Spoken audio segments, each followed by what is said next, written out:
Hi, everyone. First of all, it's an honor to be here. And thank you so much for coming to this talk. I know it's not easy skipping lunch and coming here. So I really appreciate that. So there are many ways to think about this talk. But the real idea behind giving this talk is that, storage and compute are fundamentals of any distributed systems application that you build. However, the nuance lies in the vertical in which you're applying it. So even though there are 10 different ways of building infrastructure, some of them are more costly or less performative than the others. And I'll try to go over some of the things that we faced at Netflix when designing storage for media and how we tried to build systems around it. First of all, my name is Tejas Chopra. I work as part of the studio infrastructure team at Netflix, and recently as part of the machine learning infrastructure team at Netflix as well. My job is to make sure that ML can give you good recommendations at Netflix. How many of you have to search on Netflix? Okay, I'm not doing my job well. Because if you have to search something on any platform, that means the recommendations have not worked well. We are trying to solve that problem. We aspire to be like YouTube and TikTok, where you don't have to ever search. Almost whenever I go to YouTube, I almost feel like it knows me better than me. You almost always find things that, oh, I wasn't even thinking of this, but let's watch this. We want to do that at Netflix. It's hard for us just because it should be easy in principle because our cardinality is smaller than YouTube, but we're still struggling on that front. I work with the team that tries to build storage solutions to make lives easier for ML training. And in this talk, I'll focus on why media workloads matter, why traditional storage falls short, and what have we done to fix the gap.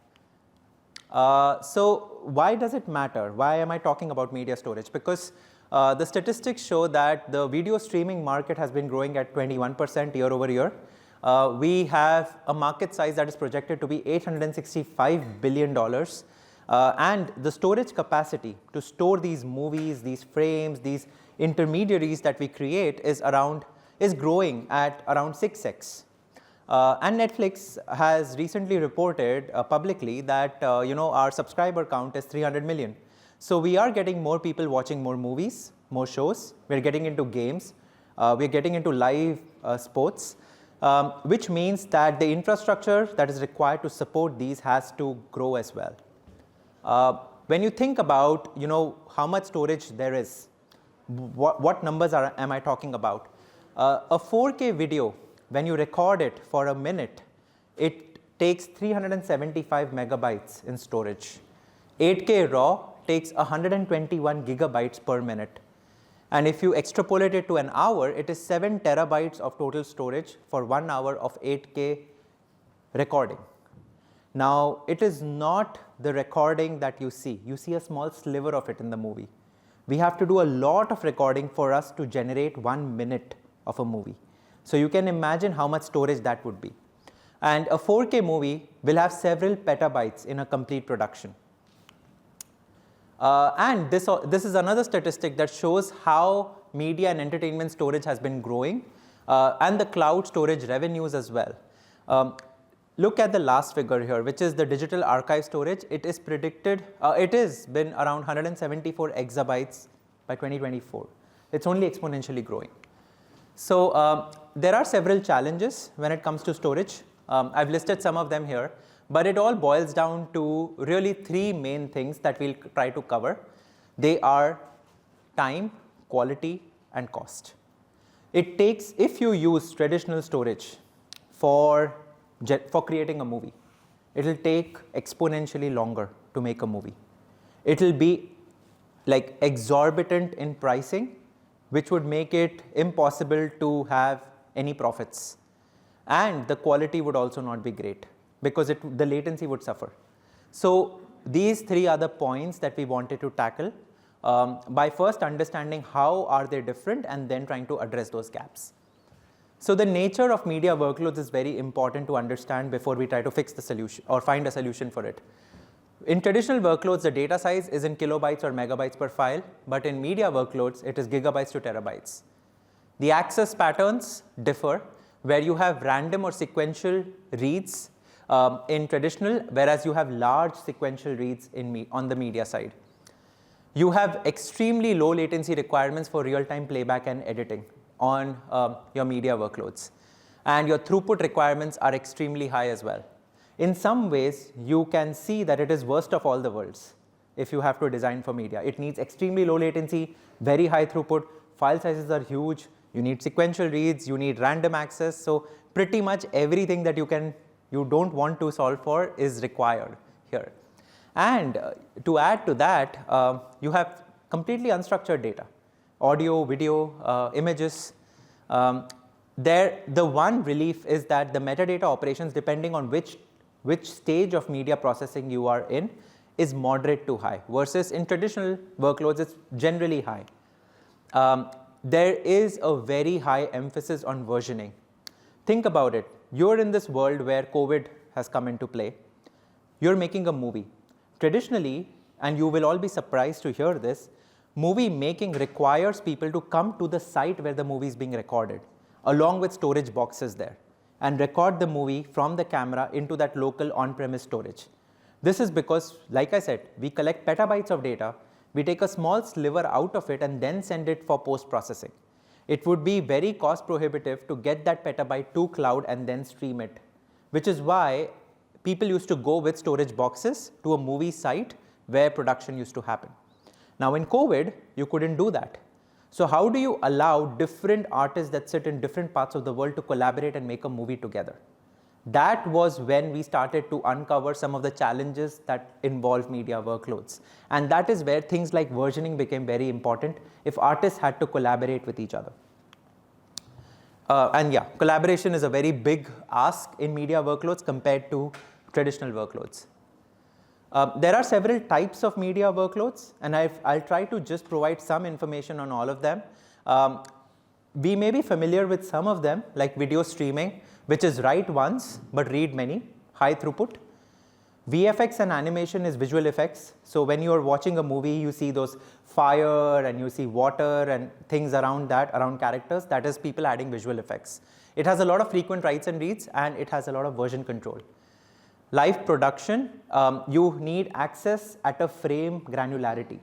So when you're shooting a movie, you have multiple frames, and some of these frames are easily dedupable, which means that they're duplicate frames. Very little content has changed between the two frames.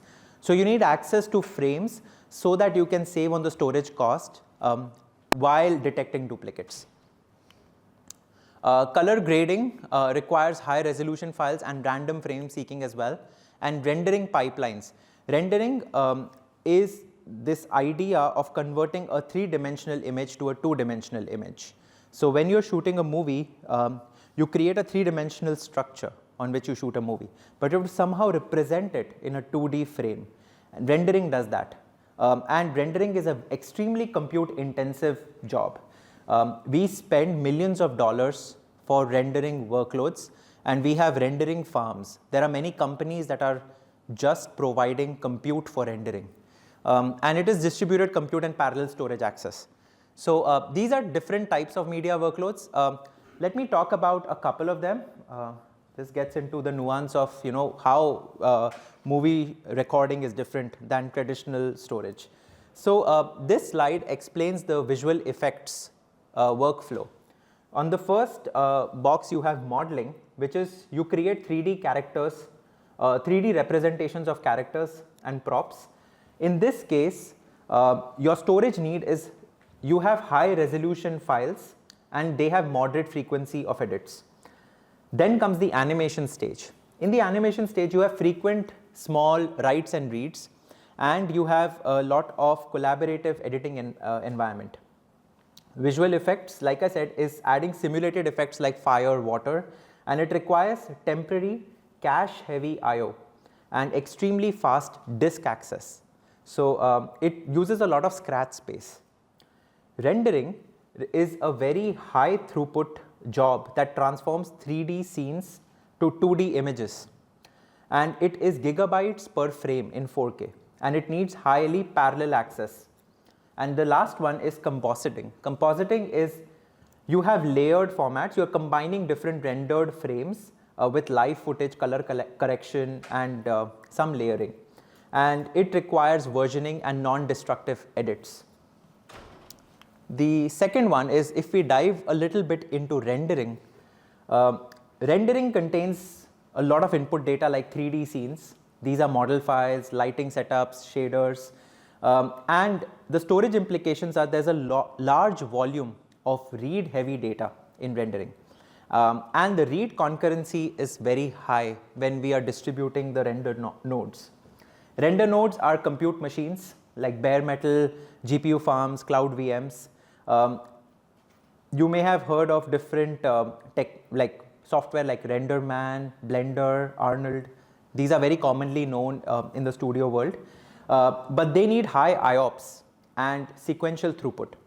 And the local SSD is ideal for render nodes.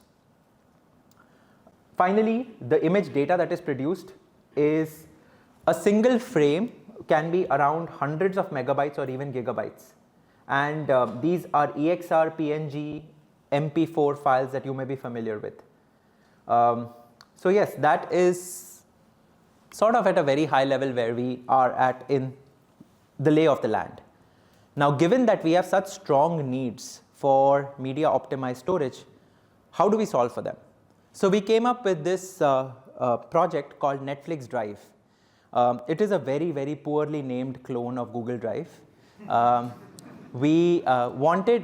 the problem was this: artists would use Google Drive to share images with each other or to share outputs of rendering files with each other. Google Drive works great if you're sharing 1 or 2 files, but beyond 10,000 files or folders, it just doesn't work.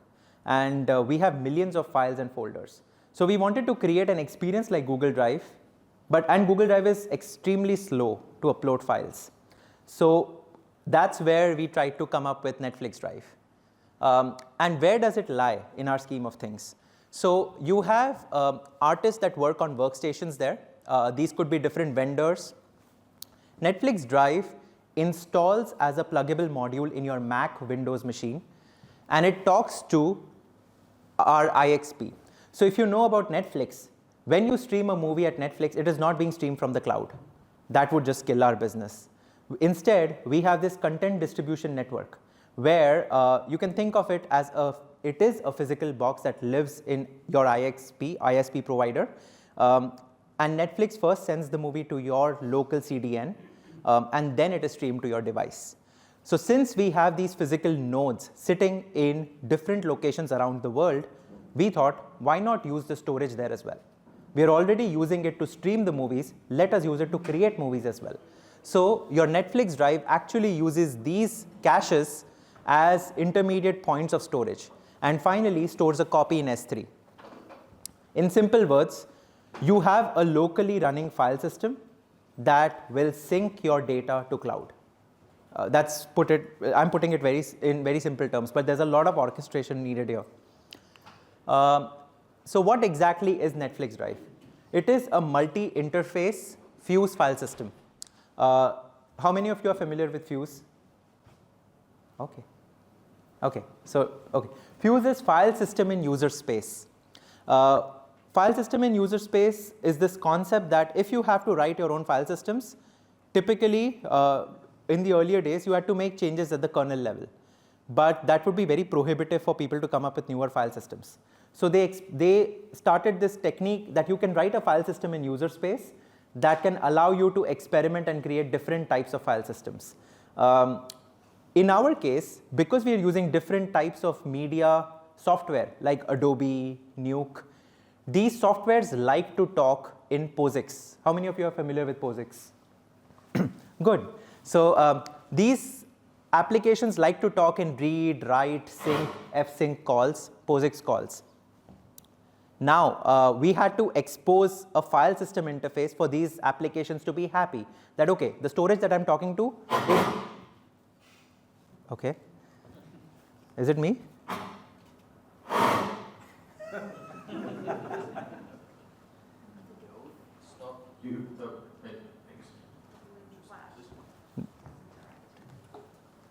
Hello? Okay, yeah. That's okay. This was not part of the script, by the way. Where was I? Yeah, POSIX. So all of these applications like talking POSIX. Now the simplest thing, if I ask you, hey, you know what, I am spending a lot of money on storage, what would you do? You would come up with, let's just put everything on S3. It is really cheap, and you can squeeze some more money out of AWS, and life will be good. But S3 is an object store. An object store has different guarantees than a POSIX file system. They differ in the kind of APIs they expose. So what we had to do is we had to create a fuse-based file system that would front an S3 object store. So in some ways, you're writing a file then becomes an object in S3. Now in typical read-write calls, if you change a small thing at the start of the file, it's a small write. But if you're making a file into an object, every small write becomes a newer version of the entire object. And that is where the whole magic of orchestration is very important. So Netflix Drive is fuse-based, which means it exposes read-write calls. It also has a REST API interface, which means it allows different control operations by different workflows to maybe stage a file, that is pull from cloud and bring it to my machine, or push the file from my machine to cloud. And it can have disseparate data, metadata, and eventing backends, which means you can store the metadata for the files in DynamoDB or in Redis. You can store the data of the files in S3, in MinIO, in other object stores like Ceph. And the motivations, like I explained, were that every object or every media workload that we are talking about today has granular permissions and tags. So we needed the ability to have these files and these metadata attached to these different files. So think of it like this. It has 4 pieces. There's a POSIX interface, there's an API interface, there's events, and there's data transfer. And I'll try to talk about all these a little bit. POSIX interface, applications, users, and scripts will use it for read, write, create different data and metadata operations. The API interface, like I said, will allow an application to say, hey, you have this file. As an artist, you've colored this file locally. It's present in your machine. Are you comfortable sharing it with the other person in your workflow who will now work on compositing it? And if you say, yes, I'm OK sharing this version, that is the publish call. So that will tell Netflix Drive, you need to copy the file from my local machine to S3 object in cloud. The other one is mounting. Let's say a new artist is starting work on a movie. They want to get all the data of that movie or all the files that someone has worked on for that movie. So they start Netflix Drive on their laptop, and it will allow them to mount specific files, which means it will pull those files from cloud and then hydrate it locally. The reason we have to do this locally is because we wanted local read-write performance. If you do not have a local file system, if you use a cloud file system, you actually have to transfer the data over the network to cloud while the user is still waiting for it. So that introduces latency. And a lot of our rendering jobs, like I said, have strict latency requirements. We then have audits, metrics, and updates. These are typically Kafka pipelines that power our downstream systems that inform an artist that the previous stage has completed. You can then pull your files from the cloud. And data transfer. So like I said, we have local storage and cloud storage. We try to name our systems in a very weird way at Netflix. We use character names. So you'll see here there is a character called Baggins for all the Lord of the Rings fans. There is, so Baggins is our encryption layer on top of S3, and media cache is our layer of storage on the CDN. So all of them come together to form Netflix Drive. So let me dive a bit deeper into this now. I just gave you a high-level overview. But these are different stores that we use in Netflix Drive. C Drive is our metadata store. Baggins is our layer on S3. Why did we need to create a layer on S3? It's because if you, like I said, if every file becomes an object in S3, and if you change even a small pixel in a file, it means creating a new version of the entire object. So what we do instead is, we take a file, we chunk it into parts. each part becomes an object. And the place where we set the chunk is dynamically assigned. So we use variable chunking techniques.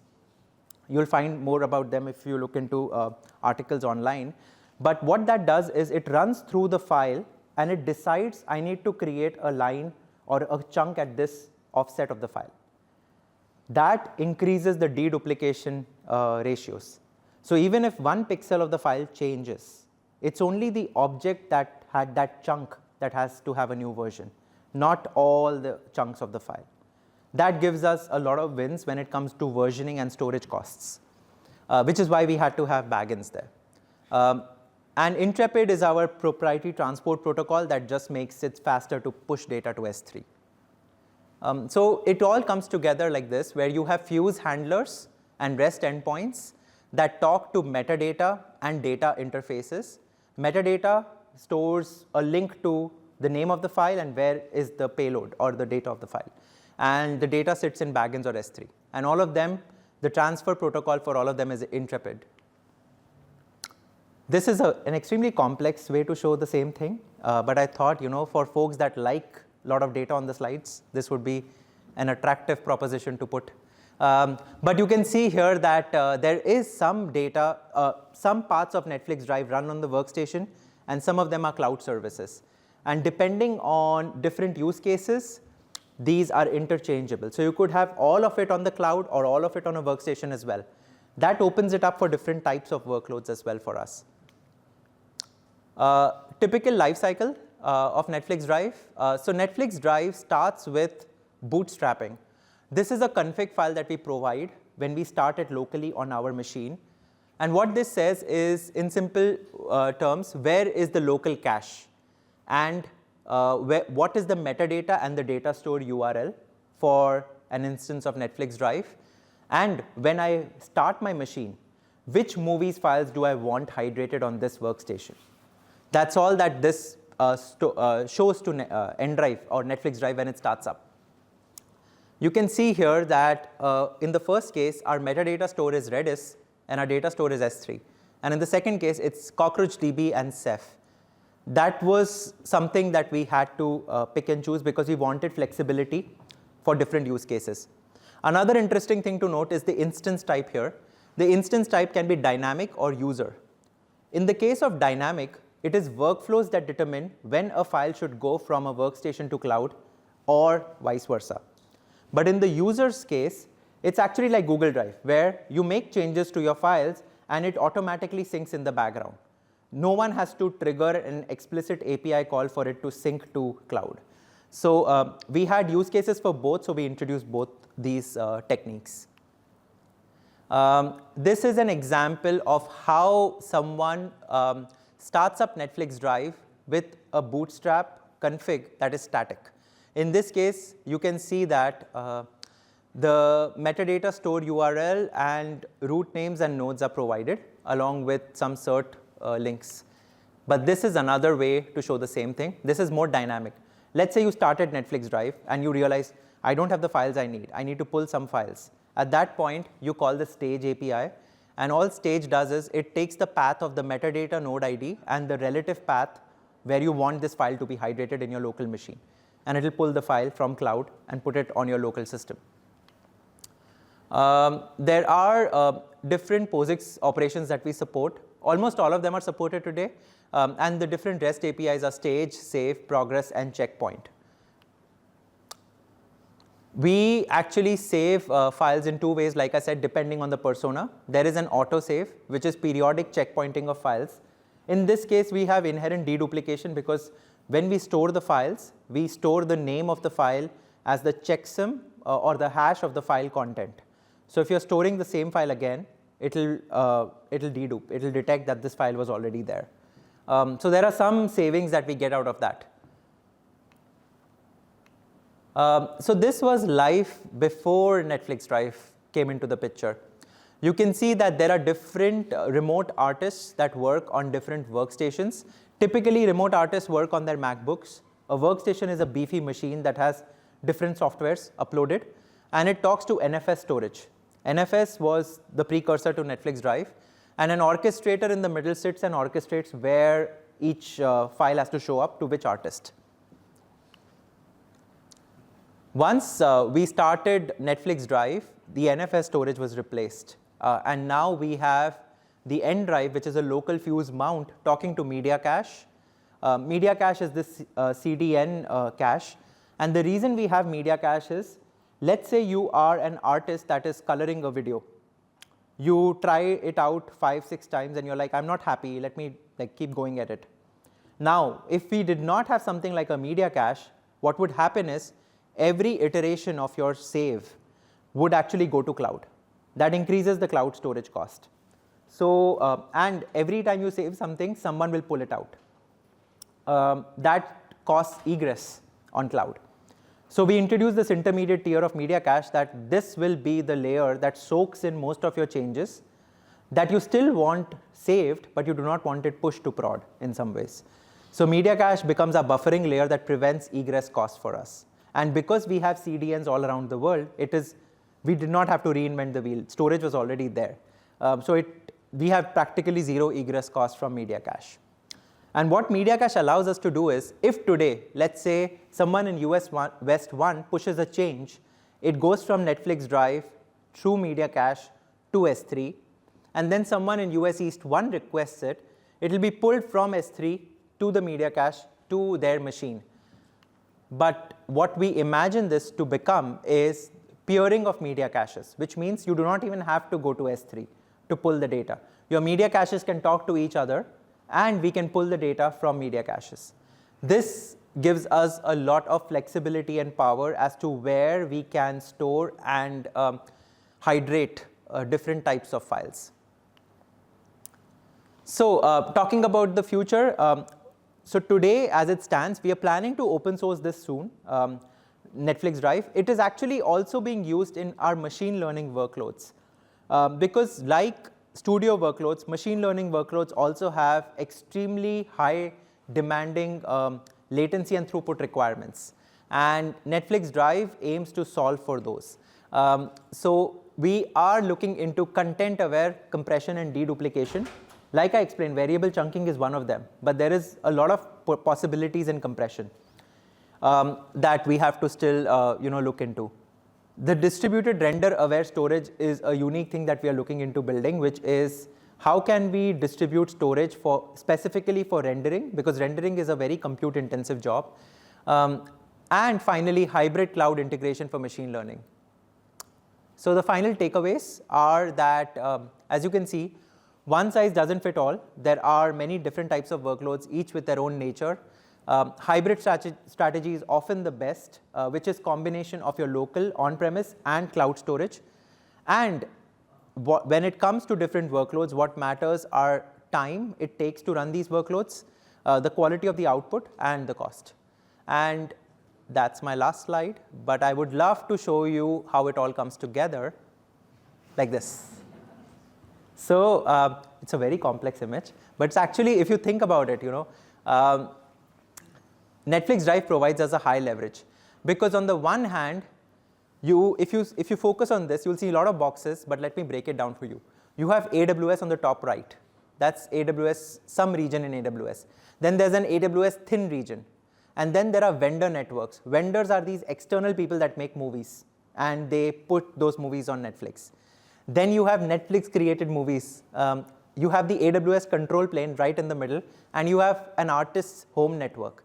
All of these are connected together through Netflix Drive. So it gives us a lot of power and a lot of extensibility. And you can see different types of workloads here. There's the rendering workload here. Then there are these SI workstations, which are studio infrastructure workstations. But in short, it looks complex. It kind of is complex as well. But these are simple boxes and primitives on which this entire infrastructure is built. So yes, this is the code. Please give me feedback. And thank you so much for joining me.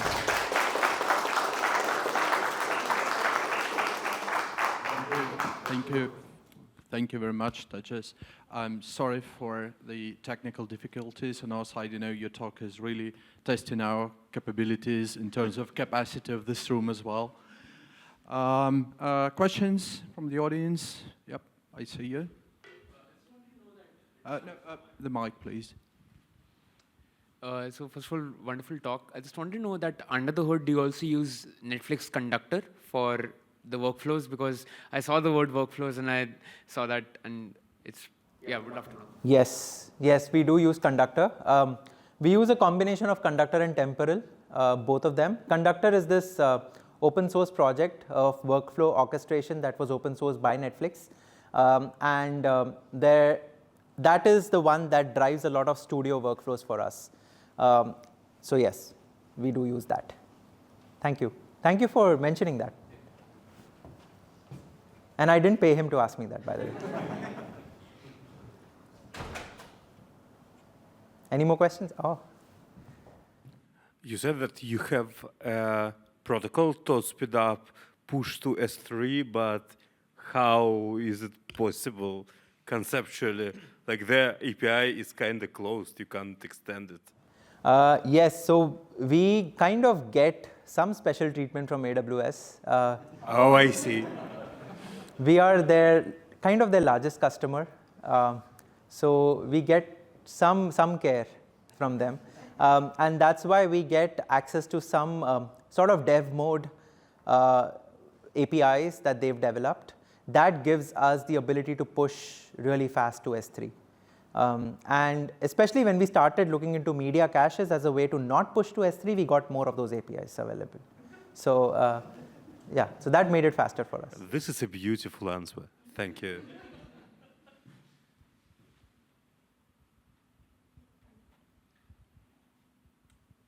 Yeah, just small question to reconfirm. So those media caches, are they also on Amazon infrastructure? Are they like vendor or your own hardware? So it is actually our own hardware. So it is not on Amazon infrastructure. These are closer to our CDNs, but it doesn't have to be our own hardware in the sense that it's a software solution that runs on any hardware. So it could be an Amazon hosted infrastructure in cloud, but the whole point would be lost if we do that, because the whole purpose of media cache was that we don't want egress costs out of S3. There is nothing about media cache that ties it to a type of hardware today. So you can think of it as just some software installation that for the longest period of time, it was a bunch of Ceph nodes that we used. And that served us very well. But if folks have worked with Ceph, it's an extremely beautiful protocol, but extremely difficult to debug. And it's a pain if you are a developer to debug Ceph systems. Ceph was what we picked for most of these, but then we moved on and we now support most of them, most of the other protocols as well. And how many of those nodes you have around the world? Like in every big city, there is a year? So it's, yeah. So good question. So typically, movie making is concentrated in some cities of the world. There are some cities that have just voice artists. They are known for having good voice artists. Los Angeles is a place where, you have a lot of these render farms, because a lot of movie shooting happens there, and you get the data quicker to those render farms there. So there are areas of the world, in Europe as well, there are many cities where, like Amsterdam has some good locations where we store a lot of data, and in Australia as well.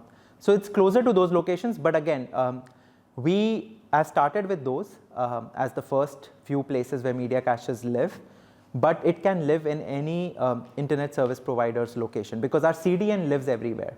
And so it can coexist with our CDN. We just started with these because the data transfer would be faster for these locations. Thank you. Thank you for that question. Yes.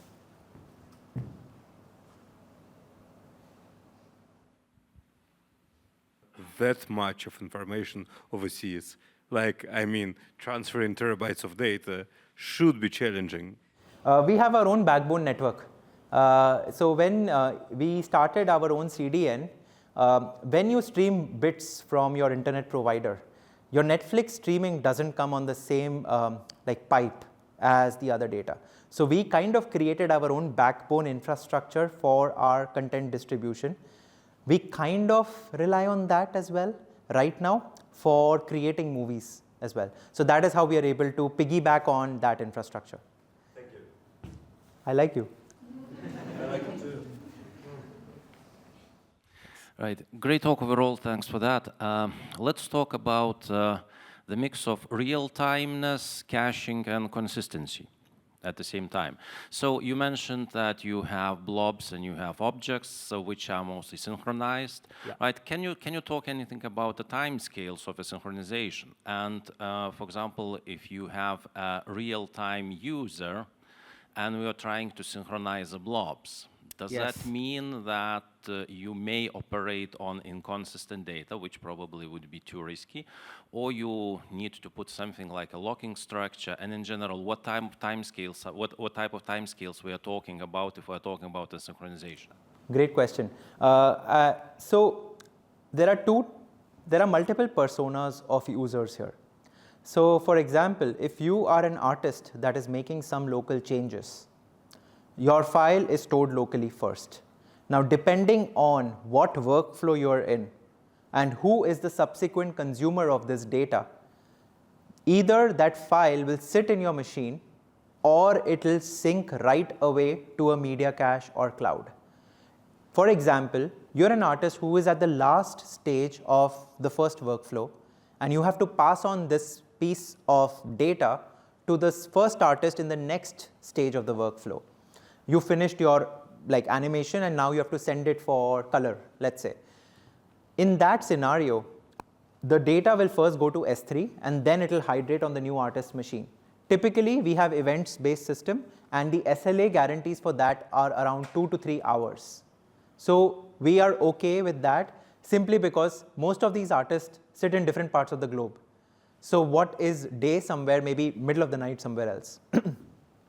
And those SLAs work perfectly for us. We did not have to really build highly concurrent systems or highly fast systems for those types of workflows. But if it's a local zone where an artist has to make a change and another artist has to pull it right away, we rely on this media cache as the intermediate layer, where you have this media cache sitting in LA region, and an artist sitting in LA as well can then share their file almost immediately with someone else. The SLAs for that are around 30 minutes. So you will have the file available. This is the worst case. Typically, it's in minutes. Also, because of our variable chunking, not all of the data has to be sent to S3. So only the bits that have changed. So that helps us. And we need locking because two artists may be working on the same version of a file. And we tried this where we would do the last writer wins. Typical thing, easy to build. But we had really angry users. So we decided, OK, you know what, we'll not do anything. We'll let you figure out the diffs yourself. But that is a use case where we need locking and we need good versioning, where each artist can look at their version, the diff version, and then try to merge both. So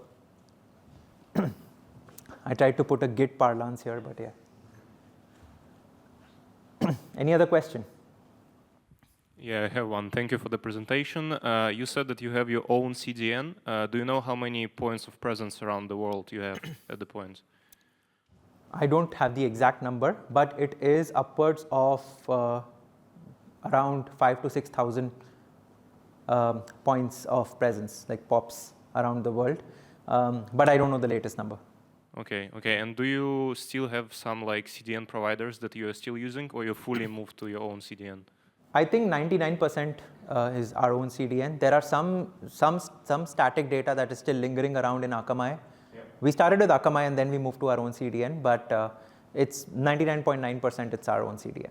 So. Okay, and one last thing, do you have any points of presence where you struggle with latency or some places that the content goes differently? How do you handle that? Yes, there are many such cases, but which is why we have so many points of presence that it is not always being served from one place. So if we have a lot of detectors in place that detect the speeds at which the data is being streamed on a device, and we have multiple backup POPs from where we can stream the data to a device as well.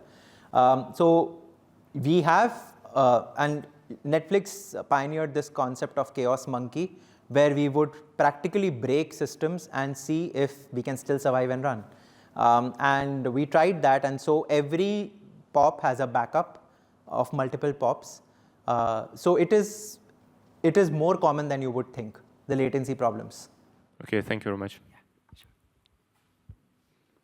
Any more questions? Yes. I mean, I could probably ask questions for the whole length of the talk. Returning back to chunking, you have this nice deduplication mechanism. Is it related to the format you store your movies in? If I understand correctly, when you change Yes. one pixel, the whole data after it until the next keyframe will be changed. What if the... So typically, a pixel, when you change a pixel in a movie, you would see that even with your MP4 files, you'll see that the entire file has changed, right? But MP4 is a format that is, you've made all of the changes, you've done a lot of things, and now you've converged to an MP4 file. But all those things that you did are still raw bytes, in which case the way they are stored is not MP4. The way they are stored is a collection of bytes, so a pixel change is actually just a byte change. It has not yet been encoded for different screens. It has not yet been kind of compressed into these formats that we are familiar with, which is why it still retains that ability that a pixel change is still a small enough change. It doesn't change the entire file. But to your point, if I were to change something in an MP4 file, it would change the entire file. So the checksums would change, like the entire location, like bits and bytes everywhere would change. So we don't do the variable chunking at that point. Does it mean you store raw files? Yes, we do. Sounds like they're big. Yes, very big. Any more questions? Yes. Thank you for the talk. Again, about the chunking. So you told about editing. What about adding or removing? And if you had to do this ever, and how it affects whole picture? Because it sounds quite complicated to connect all the dots later on. Yes. So if you had to add, so the chunking techniques that are out there, I forget the names, but there are very well-known variable chunking techniques that are similar to run length encoding. And they are resistant to not only edits in place, but additions and deletions.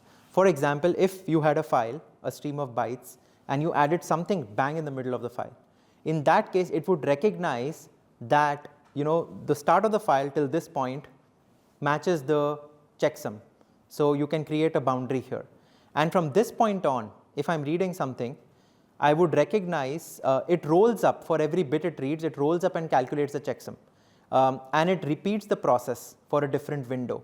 So it understands that these 5 bytes are added in the middle, and everything after this point on matches the checksum that I already computed. So it will create a new chunk of the new data.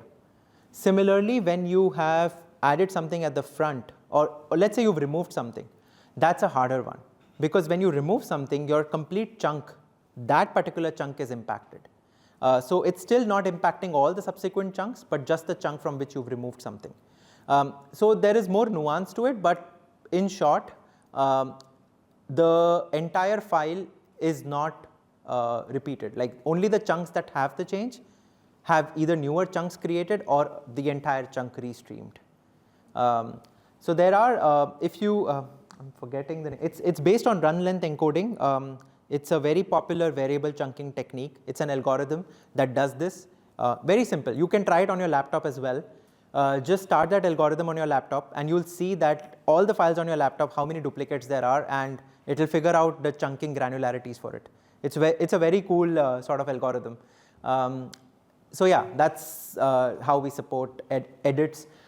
If you look at typically what happens in a movie, you will not see in place someone writing, or rather adding bits of information in the middle of a frame. They would either add it at the front, where there would be some payload that's added at the beginning, or they'll change from one point on. So those patterns are rare, but they are still there, and it handles those cases.